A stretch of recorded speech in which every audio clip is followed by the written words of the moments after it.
তো এই রিপোর্ট আসার পর এটা আমাদেরকে প্রচন্ড আশাবাদী করেছে। আপনি তো অতি সম্প্রতি জেনেভায় গিয়েছিলেন, সেখানে জাতিসংঘ শেখ হাসিনার এবং তার সহযোগী যারা জুলাই গণহত্যায় জড়িত ছিল তার উপর একটা ডিটেইলস রিপোর্ট দিয়েছে। জি, তো এই জেনেভার অভিজ্ঞতাটা যদি একটু আপনাদেরকে শেয়ার করেন আমাদের দর্শক। জেনেভাতে আপনার ভলকার টার্ক যে আছেন, উনি OHCHR এর প্রধান, সারা বিশ্বে অত্যন্ত শ্রদ্ধেয় একজন ব্যক্তি। তো ওনারা আমাদের ডক্টর মোহাম্মদ ইউনূস স্যারের আমন্ত্রণে ওনারা যে থরো ইনভেস্টিগেশন করেছেন, সম্পূর্ণ ইম্পার্শিয়াল ইনভেস্টিগেশন করেছেন। কী করেছেন ইনভেস্টিগেশন সেটা করার সময় আমরা জানতাম না, খালি জানতাম ওনাদের সাথে কথা বলছে, ওনাদের সাথে কথা বলছে, সেটাও সব ক্ষেত্রে জানতাম না। তো এই রিপোর্ট আসার পর এটা আমাদেরকে প্রচণ্ড আশাবাদী করেছে, কারণ এখানে অথেন্টিক প্রুফ আছে। একটা ইন্টারন্যাশনাল ইম্পার্শিয়াল ইউনাইটেড নেশনস সে তদন্ত করে দেখছে যে এই গণহত্যা মানবতা বিরোধী অপরাধের সাথে শেখ হাসিনার সরাসরি সম্পৃক্ততা ছিল। এখন আপনারা দেখছেন কিছু ভিডিও ফুটেজ বের হচ্ছে, শেখ হাসিনা সরাসরি নির্দেশ দিয়েছেন লেথাল ওয়েপেন ইউজ করার জন্য, সরাসরি মানুষ মারার জন্য। আমরা চ্যালেঞ্জ করলাম এই ভিডিওগুলোর অথেন্টিসিটি পৃথিবীর যে কোনো জায়গায় প্রমাণ করা, দেখেন এগুলো সত্য কিনা। আমরা 100% কনফিডেন্ট এগুলি সত্যি ঘটনা। আমাদের কাছে আরও এভিডেন্স আছে, চাঞ্চল্যকর এভিডেন্স আছে, বিচারের স্বার্থে সেগুলি আমরা এখনই প্রকাশ করছি না। আমরা মনে করি যেই অপরাধ হয়েছে, যেই সাক্ষ্য প্রমাণ আছে, সম্পূর্ণ ন্যায় বিচার করার মাধ্যমেই তাদেরকে যথোপযুক্ত বিচারের কাঠগড়ায়। এটা কতদিন সময় লাগতে পারে শেখ হাসিনার বিচার কিংবা তার সহযোগীদের বিচার সম্পন্ন করতে? এখন ধরেন আমি একটা ইন্টারভিউতে এরকম যখন মানুষ জিজ্ঞেস করে টোরে, আমি বলেছিলাম আমি আশা করছি বলে একটা টাইম বলেছিলাম।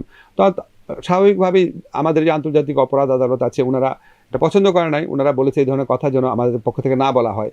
ওনারা তো ইম্পার্শিয়াল, এটা তো প্রমাণ। উনি যে এই কথাটা বলেছে আদালত থেকে, যে ওনারা আইনমন্ত্রী কি বলছে এটাও কেয়ার করছে না, আইনমন্ত্রীও যেন এই ধরনের কথা না বলে। আপনি আইনের শিক্ষক হিসেবে কিংবা আমি আপনাকে দায়িত্ব হিসেবে, মন্ত্রণালয়ের দায়িত্ব হিসেবে আমি যেটুকু জানি সেটা হচ্ছে তদন্ত শেষ হয়ে, চার্জশিট হয়ে, চার্জ ফ্রেম হয়ে একদম শুনানি পর্যায়ে যে বিচার কাজ, সেটা ইনশাআল্লাহ মে মাসে শুরু হয়ে যাবে। 15 বছর ধরেই অন্যায় অবিচার দেখলে সহ্য হতো না। আর বাংলাদেশের প্রত্যেক সরকারই কম বেশি অন্যায় করতো। শেখ হাসিনার শাসনকালে অন্যায়, অবিচার, নির্যাতন, মিথ্যাচার, ভারত তোষণ এগুলি এমন এক পর্যায়ে চলে গেছিল যে নিজের বিবেকের তাড়নায় চুপ থাকতে পারতাম না। তো এমন অনেক সময় হয়েছে ঢাকা বিশ্ববিদ্যালয়ে 30-40টা ছেলে মিছিল করছে, একমাত্র আমি ছিলাম শিক্ষক হিসাবে। তখন খুব দুঃখ লাগতো যে আমাদের কি বিবেক মরে গেছে, আমাদের ইয়াং জেনারেশন কোথায়, আমাদের বিবেক কোথায়, নাগরিক সমাজ কোথায়।